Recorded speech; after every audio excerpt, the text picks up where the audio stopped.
All right, hello everyone. This is Kara and Joe back for another live storytelling. Tonight we are telling Anti-Valentine's Day stories. For those of you who may not be so fond of Valentine's Day. But these stories will be entertaining. So I am going to go first with it's a story from Arthurian legend, and it's a werewolf story, which I bet you never thought you would find in Arthurian legend, and that's one of the reasons why I kind of like it. It is by Marie de France, and it was part of her lays that she wrote, and this one is called Bisclavret. In Brittany, there lived a man whom I have heard greatly praised. He was a good and noble knight and one of King Arthur's closest advisors. For his wife, he had taken a woman as worthy and attractive in appearance. But he loved her and she loved him in return. But one thing caused her great worry. Every week for 3 whole days, her husband would disappear without her or anyone else knowing where he went or what became of him. One day, when he returned in high spirits, she questioned him. "Lord," she said, "my dear, sweet Lord, there is one thing I would ask if only I dared, for there is nothing I fear more than your anger." He embraced her and kissed her and said, "Lady, there is nothing you can ask which I shall not tell you if I know the answer." "In faith," she said, "I am glad to hear this, for I am fraught with anxiety the days you are apart from me, and I shall surely die if I do not get some help. Please tell me what becomes of you. I think you must have taken a lover, and if so, you are doing wrong." "Lady," he said, "if I tell you this, great harm will come to me, for I shall lose your love and destroy myself." The lady thought this was no laughing matter, and she questioned him repeatedly and coaxed him so persuasively that in the end he had to tell her his story, leaving nothing secret. "Lady," he said, "I go into a deep wood and live in a vast forest, feeding off the animals I capture." When he had related everything, she asked him whether he remained clothed or undressed. "Lady," he said, "I go about completely naked." "God in heaven," she said, "where do you put your clothes?" "This I cannot tell you," he replied, "for if I were to lose them and were discovered in that state, I would be cursed to remain a werewolf forever. No one could help me until they were returned to me. That is why I do not wish for this to be known." "Lord," the lady said, "I love you more than the whole world. You must not keep anything from me or doubt me in any way. That does not seem like true love. What have I done wrong? Come, tell me, you will be acting wisely." And she tormented him and harried him so much that he had no choice but to tell her the truth. "Lady," he said, "in the vast wood, near the path I follow, there is a church which has served me well. There under the bush, there is a broad stone hollowed out in the center. That is where I keep my clothes until I return home." When the lady had heard this remarkable revelation, her face grew flushed with fear. She immediately began to think of the way she could be parted from him, for she no longer wished to lie with him. She sent a messenger to a knight who had loved her ardently for many years. She had never returned his love or promised him any affection, but now she told him what was on her mind. "Friend," she said, "rejoice, for I am about to grant you that which has tormented you for so long. I offer you my love, make me your mistress." The knight thanked her warmly and accepted her pledge. Thereafter, she told him all about what became of her husband and described to him her husband's path through the wood. Then she sent him after his clothes. Thus was Bisclavret betrayed by his wife. Since he was often missing, people thought this time he had gone for good. They searched for him high and low, but never did they find any trace, and they were forced to let the matter drop.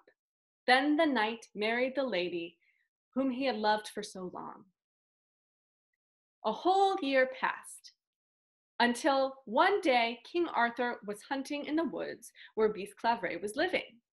His hounds caught sight of him and chased him until they were about to tear him to pieces. When Bisclavret saw King Arthur, he rushed toward him and begged for mercy, grabbing hold of his leg and licking his foot. King Arthur looked at the beast in astonishment. "Lords, come forward," he said. "Look how this marvelous creature humbles itself before me. Drive off the dogs and let no one strike it. It clearly has the intelligence of a human. I will place it under my protection. Let us depart." King Arthur led the way, with Bisclavret following him. He kept very close to the king and did not wish to be parted from him. King Arthur was overjoyed that this had happened and ordered his knights to guard the creature well. They did so happily, and the beast slept among the knights. People said that the creature was a marvel and a good and noble creature who never attempted to cause any harm. Now, hear what happened next. King Arthur held court and summoned all of his knights to help him celebrate a great festival. Among these knights, richly and elegantly attired, was the knight who had married Bisclavret's wife. He had no idea Bisclavret was so close by. When Bisclavret caught sight of him, he rushed toward him and sunk his teeth into him. He would have done him serious harm had King Arthur not called to him and threatened him off with a stick. People were astonished at this development because he had never shown such behavior towards anyone. It was remarked that the knight must have wronged him in some way, for he was clearly bent on revenge. A little while later, Arthur went to the forest where Bisclavret had been found. He took with him his knights, Bisclavret, and his closest advisor, Merlin. And then they took lodging in that region. Bisclavret's wife heard that Arthur was in the region, so she dressed herself elegantly and went to speak with him, bringing him a present. When Bisclavret saw her approach, no one could restrain him. He dashed toward her like a madman.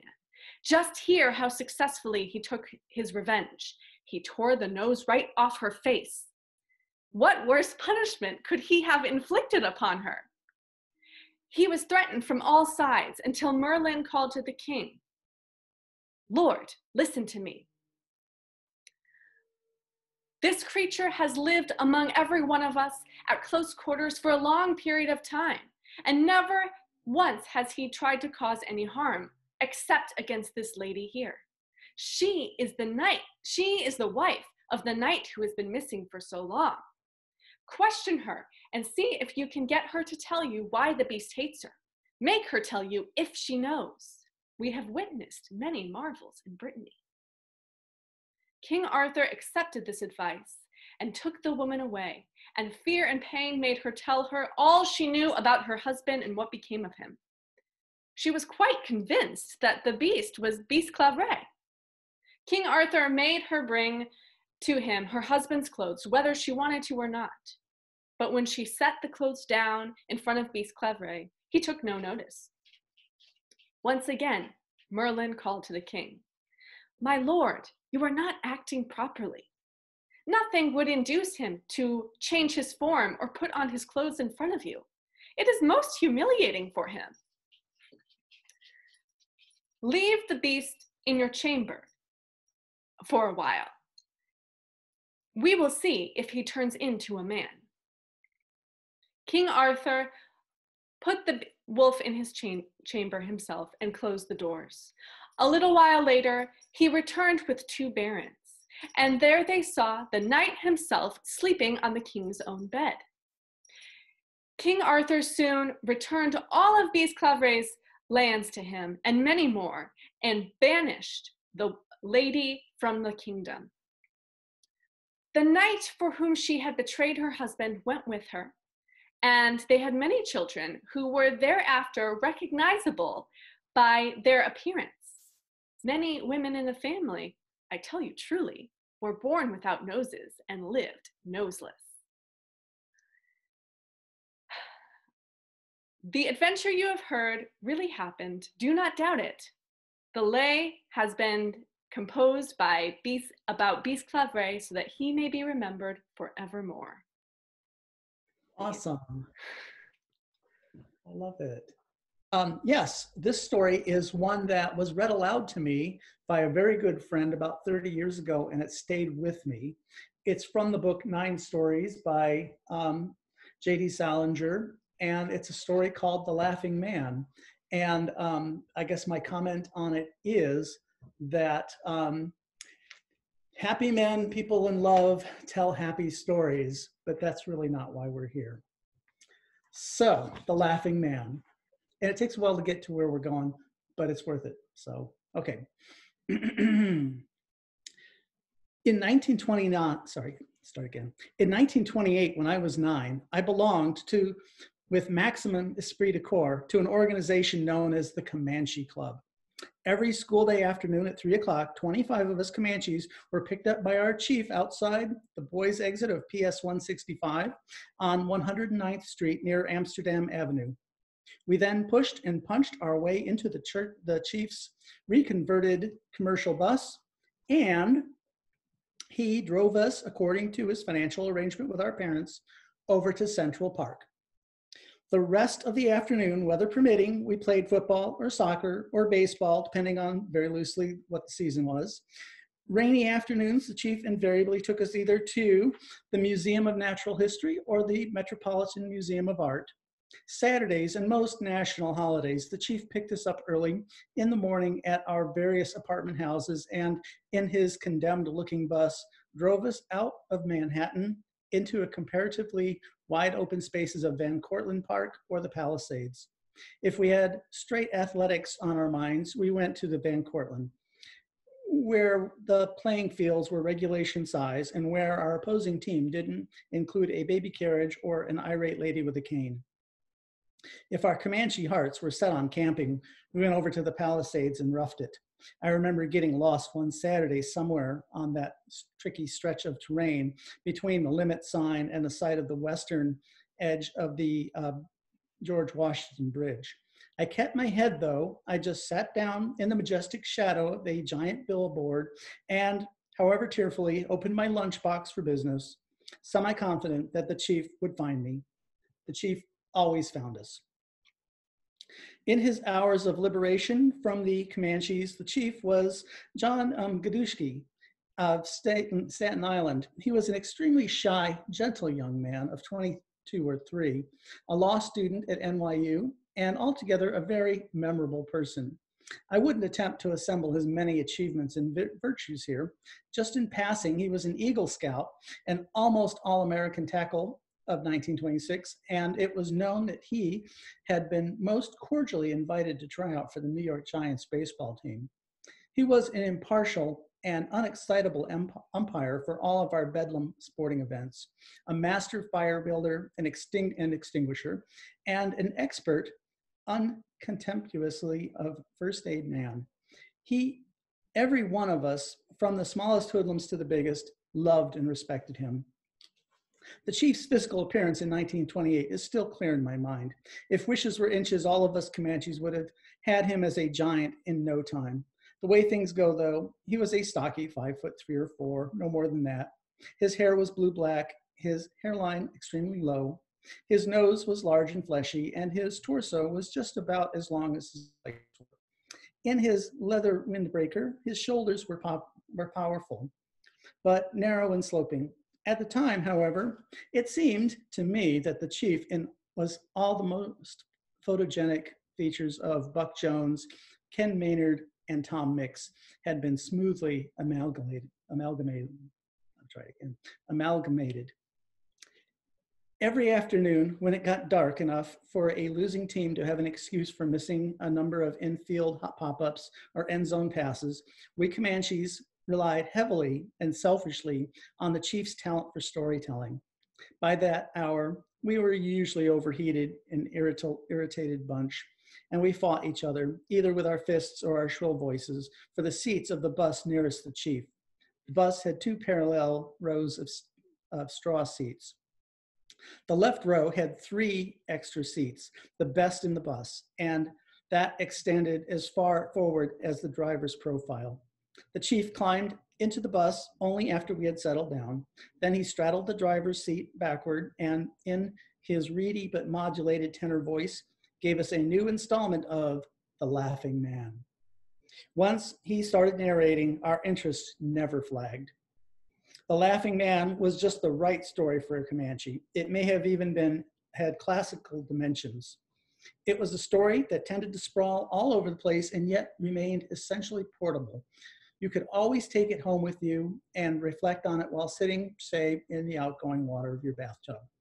The only son of a wealthy missionary couple, the Laughing Man was kidnapped in infancy by Chinese bandits. When the wealthy missionary couple refused, from religious conviction, to pay the ransom for their son, the bandits, signally piqued, placed the little fellow's head in a carpenter's vise and gave the appropriate lever several turns to the right. The subject of this experience, this unique experience, grew into manhood with a hairless, pecan-shaped head and a face that featured, instead of a mouth, an enormous oval cavity below the nose. The nose itself consisted of 2 flesh-sealed nostrils. In consequence, when the Laughing Man breathed, the hideous, mirthless gap between his nose dilated and constructed like, as I see it, some sort of monstrous vacuole. The chief demonstrated, however, rather than explained, and the Laughing Man's respiration method. Strangers fainted dead away at the sight of the Laughing Man's horrible face. Acquaintances shunned him. Curiously enough, though, the bandits left him hang around their headquarters as long as he kept his face covered with a pale red gossamer mask made out of poppy petals. The mask not only spared the bandits the sight of their foster son's face, it also kept them sensible of his whereabouts. Under the circumstances, he reeked of opium. Every morning, in his extreme loneliness, the Laughing Man stole off. He was graceful on his feet as a cat, to the dense forest surrounding the bandits' hideout. There, he befriended any number of species of animals: dogs, white mice, eagles, lions, boa constrictors, and wolves. Moreover, he removed his mask and spoke to them softly, melodiously, in their own tongues. They did not think him ugly. It took the chief a couple of months to get that far into the story. From there on in, he got more and more high-handed with his installments, entirely to the satisfaction of the Comanches. The Laughing Man was one for keeping an ear to the ground, and in no time he had picked up all the bandits' most valuable trade secrets. He didn't think much of them, though, and he briskly set up his own, more effective system. On a rather small scale at first, he began to freelance around the Chinese countryside, robbing, hijacking, murdering when absolutely necessary. Soon, his ingenious criminal methods, coupled with his singular love of fair play, found him in a warm place in the nation's heart. Strangely enough, his foster parents, the bandits who had originally turned his head toward crime, were about the last to get wind of his achievements. When they did, they were insanely jealous. They all single-filed past the Laughing Man's bed one night, thinking they had successfully doped him into a deep sleep and stabbed at the figure under the covers with their machetes. The victim turned out to be the bandit's chief's mother, an unpleasant, haggling sort of person. The event only whetted the bandit's taste for the Laughing Man's blood, and finally he was obliged to lock up the whole bunch of them in a deep but pleasantly decorated mausoleum. They escaped from time to time and gave him a certain amount of annoyance, but he refused to kill them. There was a compassionate side to the Laughing Man's character that just about drove me crazy. Soon the Laughing Man was a regular crossing was regularly crossing the Chinese border into Paris, France, where he enjoyed flaunting the high and modest genius in the face of Marcel Dufarge, an internationally famous detective and witty consumptive. Defarge and his daughter, an exquisite girl, though something of a transvestite, became the Laughing Man's bitterest enemies. Time and again, they trod, leading the Laughing Man up a garden path. For sheer sport, the Laughing Man usually went halfway with them, then vanished, often leaving no even faintly credible indication of his escape method. Just now and then, he posted an incisive little farewell note in the Paris sewage system, and it was promptly delivered to Defarge's foot. The Defarges spent an enormous amount of time sloshing around the Paris sewers. Soon, the Laughing Man had amassed the largest personal fortune in the world. Most of it he contributed anonymously to the monks of the local monastery, humble ascetics who had dedicated their lives to raising German police dogs. What was left of his fortune, the Laughing Man converted into diamonds, which he lowered casually into emerald vaults in the Black Sea. His personal wants were few. He subsisted entirely on rice and eagle's blood in a tiny cottage with an underground gymnasium and shooting range on the stormy coast of Tibet. 4 blindly loyal Confederates lived with him: a glib timber wolf named Blackwing, a lovable dwarf named Umba, a giant Mongolian named Hong, whose tongue had been burned out by white men, and a gorgeous Eurasian girl who, out of unrequited love for the Laughing Man and deep concern for his personal safety, sometimes had a pretty sticky attitude toward crime. The Laughing Man issued his orders to the crew through a black silk screen. Not even Umba, the lovable dwarf, was permitted to see his face. I'm not saying I will, but I could go on for hours, escorting the reader forcibly, if necessary, back and forth through the Paris-Chinese border. I happen to regard the Laughing Man as some kind of super distinguished ancestor of mine, sort of the Robert E. Lee say, with a ascribed virtues held under water or blood. And as this illusion is only a moderate one compared to the one I had in 1928, when I regarded myself not only as the Laughing Man's direct descendant, but also his only legitimate living one. I was not even my parents' son in 1928, but a devilish smooth imposter awaiting their slightest blunder as an excuse to move in, preferably without violence, but not necessarily, to assert my true identity. As a precaution against breaking my bogus mother's heart, I planned to take her into my underworld employ in some unidentified but appropriately regal capacity. But the main thing I had to do in 1928 was to watch my step, play along with the farce, brush my teeth, comb my hair at all costs, stifle my natural hideous laughter. Actually, I was not the only legitimate living descendant of the Laughing Man.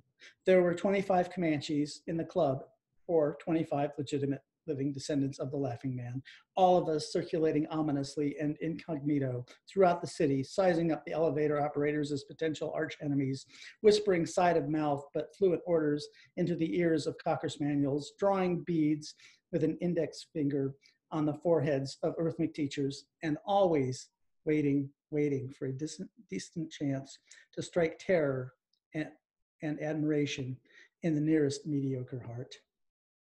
One afternoon in February, just after Comanche baseball season had opened, I observed a new fixture on the Chief's bus. Above the rearview mirror, over the windshield, there was a small framed photograph of a girl dressed in an academic cap and gown. It seemed to me that the girl's picture clashed with the general men's only decor of the bus, and I bluntly asked the chief who she was. He hedged at first, but finally admitted that she was a girl. I asked him what her name was. He answered unforthrightfully, Mary Hudson. I asked him if she was in the movies or something. He said no, that she used to go to Wesley College. He added, on some slow processed afterthought, that Wesley College was a very high-class college. I asked him what he had her picture on the bus for, though, He shrugged slightly, as much as to imply, it seemed to me, that the picture more or less had been planted on them. During the next couple weeks, the picture, however forcibly or accidentally it had been planted on the chief, was not removed from the bus. It didn't go out with the Baby Ruth wrappers or the fallen licorice whips. However, we Comanches got used to it, and it gradually took on an unarresting personality of, say, a speedometer. But one day, as we were on our way to the park, the chief pulled the bus over to the curb on Fifth Avenue in the 60s, a good mile and a half past our baseball field. Some 20 backseat drivers at once demanded an explanation, and the chief gave none. Instead, he simply got into a storytelling position and swung prematurely into a fresh installment of The Laughing Man. He scarcely began, however, when someone tapped on the door. The chief's reflexes were geared high that day. He literally flung himself around in his seat, yanked the operating handle of the door, and a girl in a beaver coat climbed into the bus. Offhand, I can remember seeing just 3 girls in my life who struck me as having unclassifiably great beauty at first sight. One was a thin girl in a black bathing suit who was having a lot of trouble putting up an orange umbrella at Jones Beach circa 1936. The second was a girl aboard a Caribbean cruise in 1939 who threw her cigarette lighter at a porpoise. The third was the chief's girl, Mary Hudson. "Am I very late?" she asked the chief, smiling at him. She might as well have asked if she was ugly. "No," the chief said. A trifle wildly, he looked at the Comanches and near his seat and signaled the row to give way. Mary Hudson sat down between me and a boy named Edgar something, whose uncle's best friend was a bootlegger. We gave her all the room in the world. Then the bus started off with a peculiar amateur-like lurch. The Comanches, to the last man, were silent. On the way back to our regular parking place, Mary Hudson leaned forward in her seat and gave the chief an enthusiastic account of the trains she had missed and the trains she hadn't missed. She lived in Douglaston, Long Island. The chief was very nervous. He didn't just fail to contribute any talk of his own. He could hardly listen to hers. The gear shift knob came off in his hand, I can remember. When we got out of the bus, Mary Hudson stuck right with us. I'm sure that by the time we reached the baseball field, there was on every Comanche's face some "girls just don't know it, just don't know when to go home" look. And to top things off, when another Comanche and I were flipping a coin to decide which team would take the field first, Mary Hudson wistfully expressed a desire to join the game. The response to this couldn't have been more clean-cut. Where before we Comanches had simply stared at her femaleness, we now glared at it. She smiled back at us. It was a shade disconcerting. Then the chief took over, revealing what had formerly been well-concealed flair for incompetence. He took Mary Hudson aside, just out of earshot of the Comanches, and seemed to address her solemnly, rationally. At length, Mary Hudson interrupted him, and her voice was perfectly audible to the Comanches. "But I do," she said. "I do too want to play."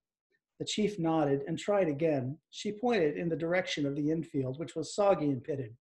He picked up a regulation bat and demonstrated its weight. "I don't care," Mary Hudson said distinctly. "I came all the way to New York, to the dentist and everything, and I'm gonna play." The chief nodded again, but gave up. He walked cautiously over to the home plate where the Braves and the Warriors, the 2 Comanche teams, were waiting. He looked at me. I was captain of the Warriors. He mentioned to me the name of my regular center fielder, who was homesick, and suggested that Mary Hudson take his place. I said I didn't need a center fielder. The chief looked at me and asked me, what the hell did I mean that I didn't need a center fielder? I was shocked. It was the first time I heard the chief swear. What's more, I could feel Mary Hudson smiling at me.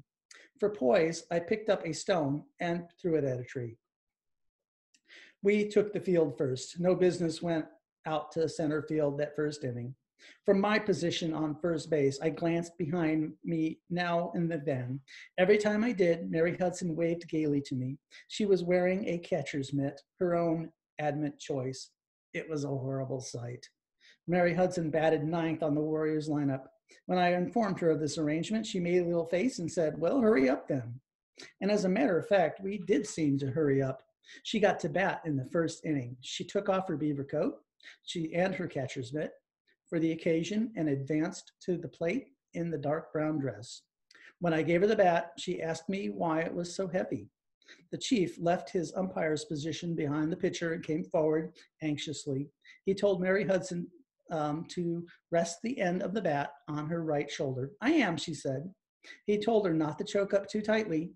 "I'm not," she said. He told her to keep her eye right on the ball. "I will," she said. "Get out of my way." She swung mightily at the first ball pitched to her and hit it over the left fielder's head. It was good for an ordinary double, but Mary Hudson got to third on it standing up. When my astonishment had worn off, and then my awe, and then my delight, I looked over at the chief. He didn't so much seem to be standing behind the pitcher as floating above him. He was completely happy man. Over on third base, Mary Hudson waved to me. I waved back. I couldn't have stopped myself even if I wanted to. Her stick work aside, she happened to be a girl who knew how to wave somebody from third base. The rest of the game, she got on base every time she came to bat. For some reason, she seemed to hate first base, and there was no holding her there. At least 3 times, she stole second. Her fielding couldn't have been worse, and we were piling up too many runs to take serious notice of it. I think it would have improved if she had gone after flies with almost anything except a catcher's mitt. She wouldn't take it off, though. She said it was cute. The next month or so, she played baseball with the Comanches a couple times a week, whenever she had an appointment with her dentist, apparently. Some afternoons, she met the bus on time, and sometimes she was late. Sometimes she talked a blue streak on the bus. Sometimes she just sat and smoked her Herbert Tarryton cigarettes, cork tipped. When you sat next to her on the bus, she smelled of a wonderful perfume.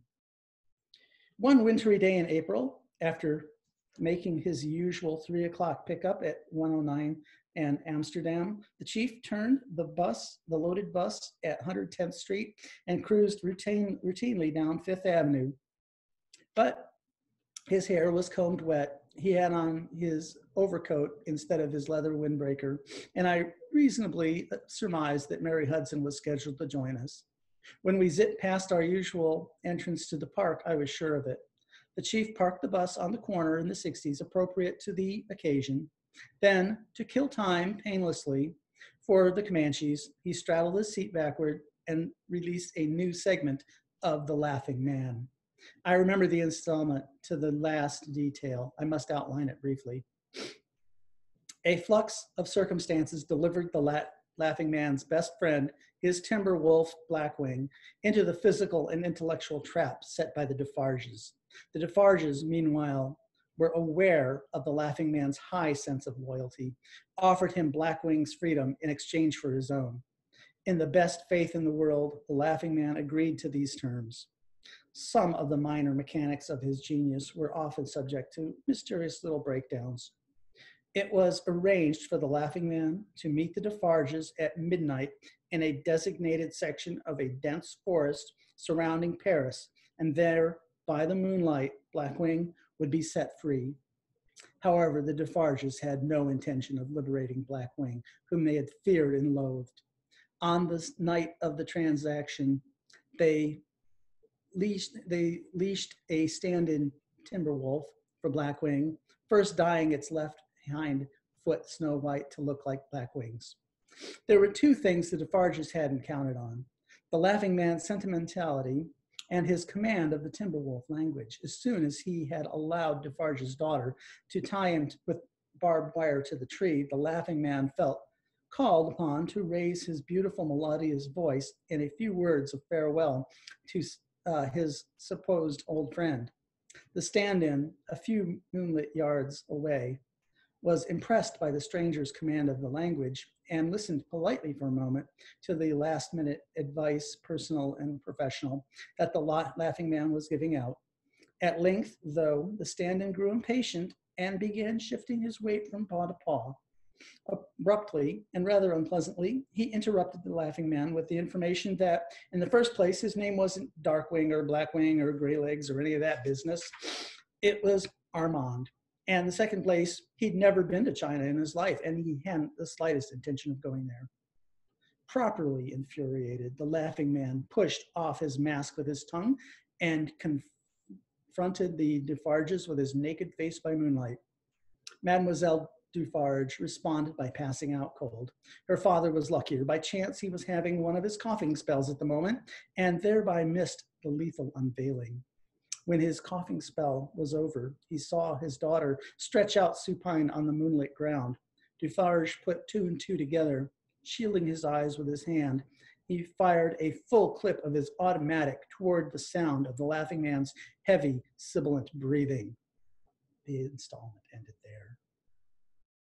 The chief took his dollar Ingersoll out of his watch pocket, looked at it, then swung around in the seat and started up the motor. I checked my own watch. It was almost 4:30. As the bus moved forward, I asked the chief if he wasn't going to wait for Mary Hudson. He didn't answer me, and before I could repeat my question, he tilted back his head and addressed all of us. Let's have a little quiet out there in this damn bus. Whatever else it may have been, the order was basically unsensible. This bus had been and was very quiet. Almost everybody was thinking about the spot the laughing man had been left in. We were long past worrying about him. We had too much confidence in him for that, but we were never past accepting his most perilous moments quietly.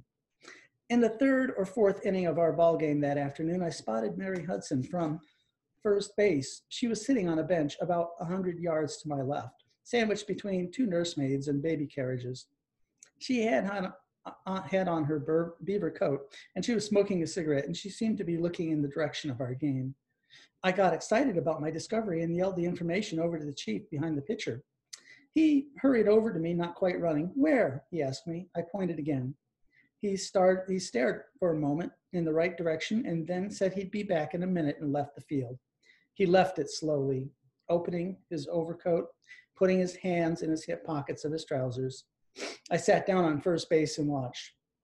By the time the chief reached Mary Hudson, his overcoat was buttoned again and his hands were down at his sides. He stood over her for 5 minutes, apparently talking to her. Then Mary Hudson stood up and the two of them walked toward the baseball field. They didn't talk as they walked or look at each other. When they reached the field, the chief took his position behind the pitcher. I yelled over to him, "Is she going to play?" He told me to cover my sack, and I covered my sack and watched Mary Hudson. He walked slowly behind the plate. She walked slowly behind the plate with her hands in her pockets of her beaver coat, and finally sat down on a misplaced player's bench just beyond third base. She lit another cigarette and crossed her legs. When the Warriors were at bat, I went over to her bench and asked her if she felt like playing left field. She shook her head. I asked her if she had had a cold. She shook her head again. I told her I didn't have anybody in left field. I told her that I had a guy playing center and left field. There was no response at all to this information. I tossed my first baseman's mitt in the air and tried to have it land on my head, but it fell in a mud puddle. I wiped it off my trousers and asked Mary Hudson if she wanted to come up to my house for dinner sometime. I told her that the chief came up a lot. "Leave me alone," she said. "Just please leave me alone." I stared at her, then walked off in the direction of the Warriors' bench, taking a tangerine out of my pocket and tossing it up in the air. About midway along the third base foul line, I turned around and started to walk backwards, looking at Mary Hudson and holding on to my tangerine. I had no idea what was going on between Chief and Mary Hudson, and still haven't, in any but a fairly low intuitive sense. But nevertheless, I couldn't have been more certain that Mary Hudson had permanently dropped out of the Comanche lineup. It was the kind of whole certainty, however, independent of some of the facts that can make walking backwards more than normally hazardous, and I bumped smack into the baby carriage. After another inning, the light got bad for fielding. The game was called and we started picking up all the equipment. The last good look I had at Mary Hudson, she was over near third base crying. The chief had hold of her sleeve of her beaver coat, but she got away from him. She ran off the field onto the cement path and kept running till I couldn't see her anymore. The chief didn't go after her. He just stood watching her disappear. Then he turned around and walked down to home plate, picked up our 2 bats. We always left the bats for him to carry. I went over to him and asked if he and Mary Hudson had had a fight. He told me to tuck my shirt in. Just as always, we Comanches ran the last few hundred feet to the place where the bus was parked. Yelling, shoving, trying our strangleholds on each other, but all of us alive to the fact that it was again time for the Laughing Man. Racing across Fifth Avenue, somebody dropped an extra or discarded sweater, and I tripped over it and went sprawling. I finished the charge to the bus, but the best seats were taken by the time I had to sit down in the middle of the bus. Annoyed at the arrangement, I gave the boy sitting on my right a poke in the ribs with my elbow, then faced around and watched the chief across the Fifth. It was not yet dark out, but a 5:30 dimness had set in. The chief crossed the street with his collar up, the bats under his left arm, and his concentration on the street. His black hair, which had been combed wet earlier in the day, was dry now and blowing. I remember wishing the chief had gloves. The bus, as usual, was quiet when he climbed in, as proportionately quiet as, at any rate, as a theater with dimming house lights. Conversations were finished in a whispered hurry or shut off completely. Nevertheless, the first thing the chief said to us was, "All right, let's cut out the noise or no story." In an instant, an unconditional silence filled the bus, cutting off from the chief any alternative but to take up his narrating position. When he had done so, he took out his handkerchief and methodically blew his nose, one nostril at a time. We watched him with patience and even a certain amount of spectators' interest. When he had finished with his handkerchief, he folded it neatly in quarters and replaced it in his pocket. He then gave us a new installment of The Laughing Man. From start to finish, it lasted no more than 5 minutes. 4 of Defarge's bullets struck the Laughing Man, 2 of them through the heart. When Defarge was still shielding his eyes against the sight of the Laughing Man's face, he heard a queer exhalation of agony from the direction of the target. He was overjoyed, his black heart beating wildly. He rushed over to his unconscious daughter and brought her to. The pair of them, beside themselves with delight and coward's courage, now dared to look up at the Laughing Man. His head was bowed as in death, his chin resting on his bloody chest. Slowly, greedily, father and daughter came forward to inspect the spoils. Quite a surprise was in store for them. The Laughing Man, far from dead, was busy contracting his stomach muscles in a secret manner. As the Defarges came into range, he suddenly raised his face, gave a terrible laugh, and neatly, even fastidiously, regurgitated all 4 bullets. The impact of this feat on the Defarges was so acute that their hearts literally burst, and they dropped dead at the Laughing Man's feet. If the installment was going to be a short one anyways, it could have ended right there, and the Comanches would have managed to rationalize the sudden death of the Defarges, but it didn't end there. Day after day, the Laughing Man continued to stand lashed to the tree with barbed wire, the Defarges decomposing at his feet, bleeding profusely and cut off from his supply of eagle's blood. He had never been closer to death. One day, however, in a hoarse but eloquent voice, he appealed to the help of the animals of the forest. He summoned them to fetch Omba, the lovable dwarf, and they did. But it was a long trip back and forth across the Paris-Chinese border. And by the time Omba arrived on the scene with a medical kit and a fresh supply of eagle's blood, the Laughing Man was in a coma. Omba's very first act of mercy was to retrieve his master's mask, which had blown up against Mademoiselle Defarge's vermin-infested torso. He placed it respectfully over the hideous features, then proceeded to dress the wounds. When the Laughing Man's small eyes finally opened, Omba eagerly raised the vial of eagle's blood up to the mask. But the laughing man didn't drink from it. Instead, he weakly pronounced his beloved black wing's name.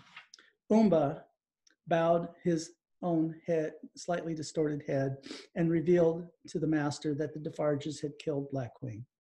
A peculiar and heartrending gasp of final sorrow came from the laughing man. He reached out wanly and for the vial of eagle's blood and crushed it in his hand. What little blood he had left trickling thinly down his wrist. He ordered Umba to look away, and sobbing, Umba obeyed him.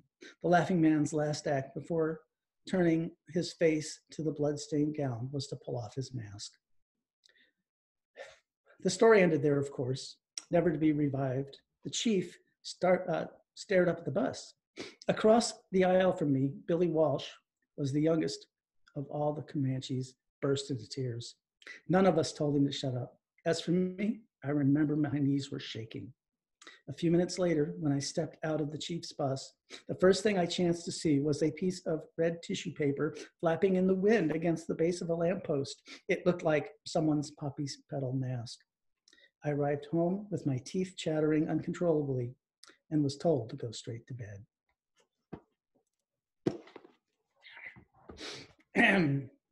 Anyway. Oh, thank you, Joe. I like stories within stories, and Sadie, SD Salinger also has just like this great offhand humor too. Oh yeah, definitely. You know, the Chinese Paris border. I love that. Yeah. Okay, so I'm gonna do my last story, which I have to warn everyone is violent and gruesome. If you know the story of Bluebeard, then you know that he was famous for killing his wives. So just a forewarning there. But there is some humor in this as well. And this is from the Blue Fairy book. It's an English fairy tale. And the Blue Fairy book is compiled by Andrew Lang. I think he did 4 different fairy books, all different colors. Okay, Bluebeard.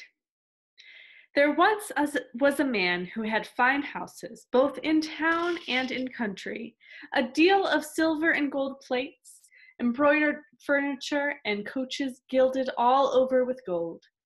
But this man was so unlucky as to have a blue beard, which made him so frightfully ugly that all the women and girls ran away from him. One of his neighbors, a lady of quality, had 2 daughters who were perfect beauties. He desired of her one of them in marriage, leaving her choice which of the 2 she would bestow on him. They would neither of them have him, and sent him backward and forward from one another, not being able to bear the thought of marrying a man with a blue beard. And what besides gave them disgust and aversion was his having already been married to several wives, and nobody ever knew what became of them. Bluebeard, to engage their affection, took them with the lady their mother and 3 or 4 ladies of their acquaintance, with other young people of the neighborhood, to one of his country seats, where they stayed for a whole week. There was nothing to be seen but parties of pleasure, hunting, fishing, dancing, mirth, and feasting.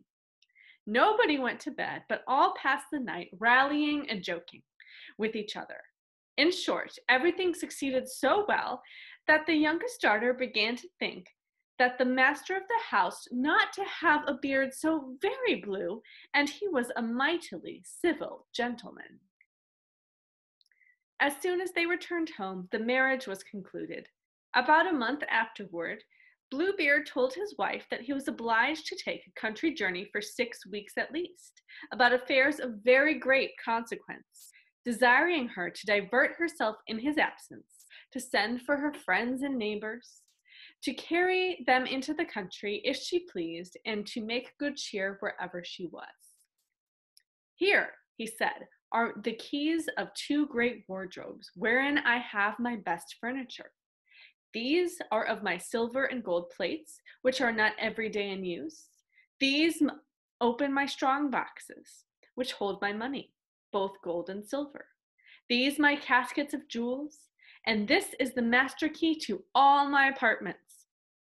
But this little one here, it is the key of the closet at the end of the great gallery on the ground floor. Open them all. Go into one and every single one of them, except the little closet, which I forbid you. And forbid it in such a manner that if you happen to open it, there's nothing but what you may expect from my just anger and resentment. She promised to observe very exactly whatever he ordered, and when, after having embraced her, he got into his coach and proceeded on his journey. Her neighbors and good friends did not stay to be sent for by the newly married lady. So great was their impatience to see all the rich furniture of her house, not daring to come when her husband was there because of his blue beard, which frightened them. They ran through all the rooms, closets, and wardrobes, which were all so fine and rich that they seemed to surpass one another. After that, they went up to the 2 great rooms, where was the best and richest furniture. They could not sufficiently admire the number and beauty of the tapestry, beds, couches, cabinets, stands, tables, and looking glasses in which you might see yourself from head to foot. Some of them were framed with glass, other with silver, plain and gilded, the finest and most magnificent ever were seen. They ceased not to extol and envy the happiness of their friend, who in the meantime in no way diverted herself in looking upon all these rich things. Because of the impatience, she had to go and open the closet on the ground floor. She was so much pressed by her curiosity that without considering that it was very much uncivil to leave her company, she went down a little back staircase, and with such excessive haste that she had twice or thrice like to have broken her neck. Coming to the closet door, she made a stop for time, thinking upon her husband's orders, and considering what unhappiness might attend her if she was disobedient. But the temptation was so strong she could not overcome it. She then took the little key and opened it, trembling, but could not at first see anything plainly because the windows were shut. After some moments, she began to perceive that the floor was all covered over with clotted blood, on which lay the bodies of several dead women, ranged against the walls.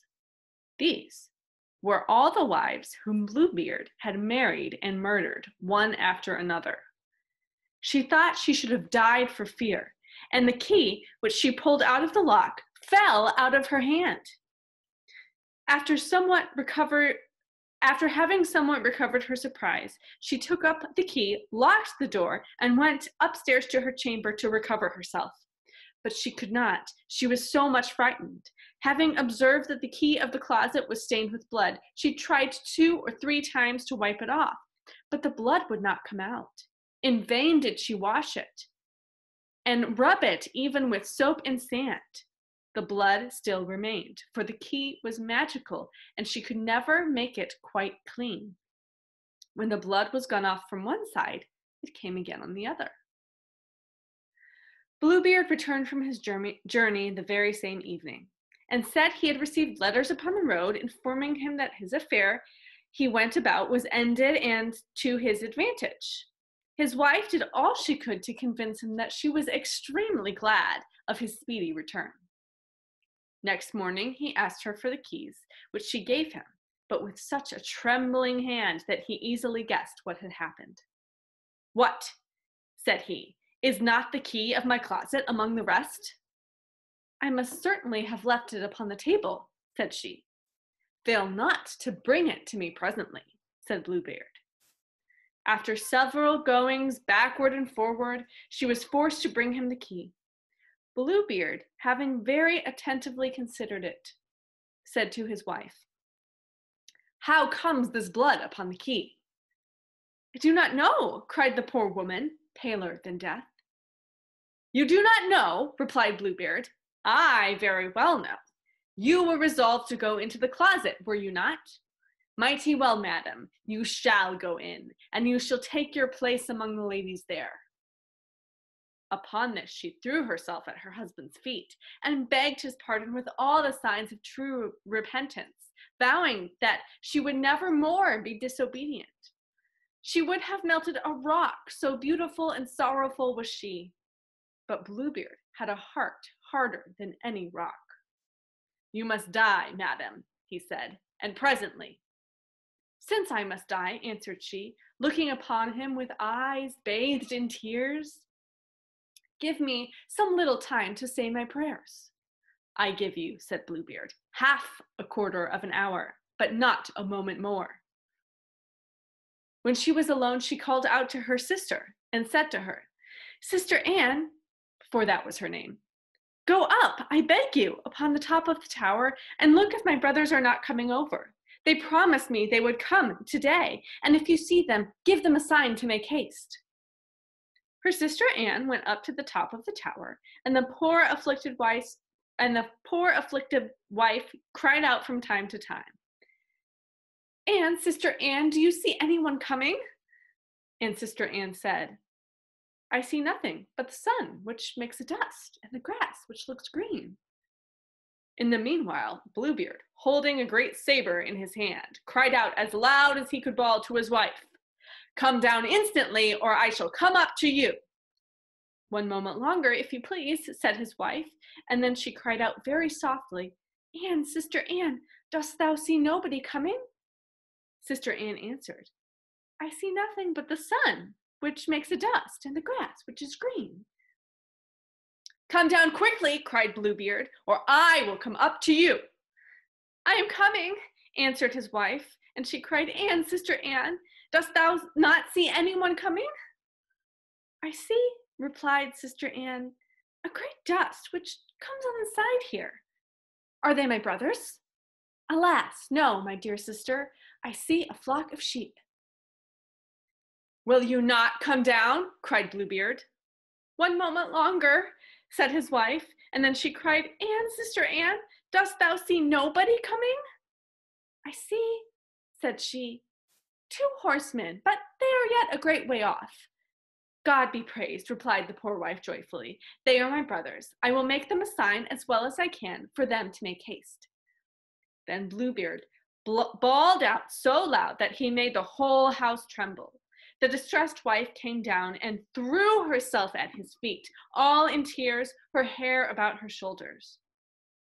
This signifies nothing, said Bluebeard. You must die. And then, taking hold of her hair with one hand and lifting up the sword with the other, he was about to take off her head.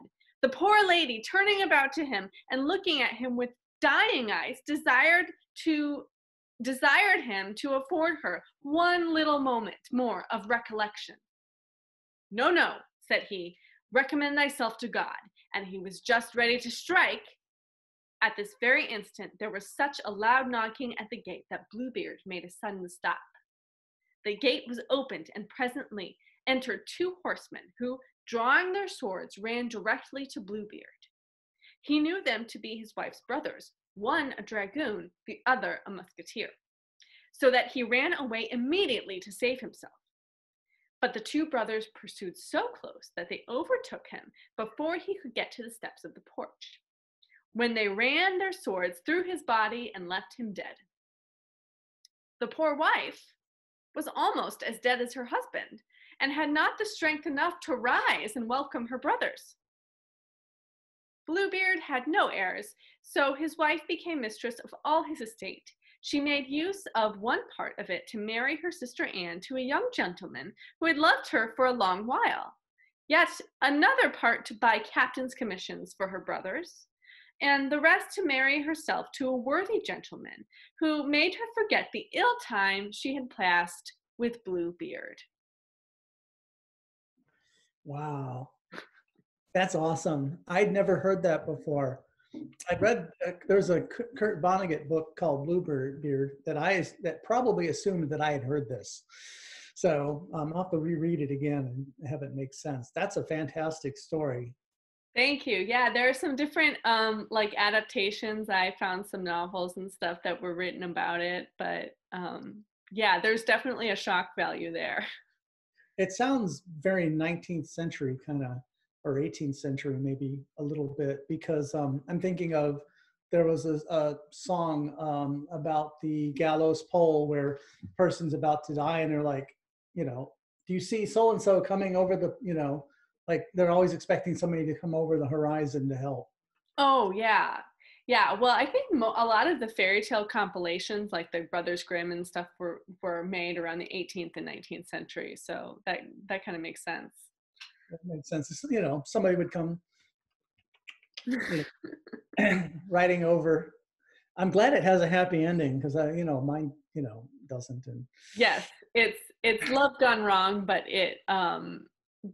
she gets out of it, so that's she gets away. I thought, and then, you know, yeah. awesomeness. Well, thank you everyone for coming to this Anti-Valentine's Day storytelling. We hope you enjoyed it. And I hope all of your stories are a little less grim than ours.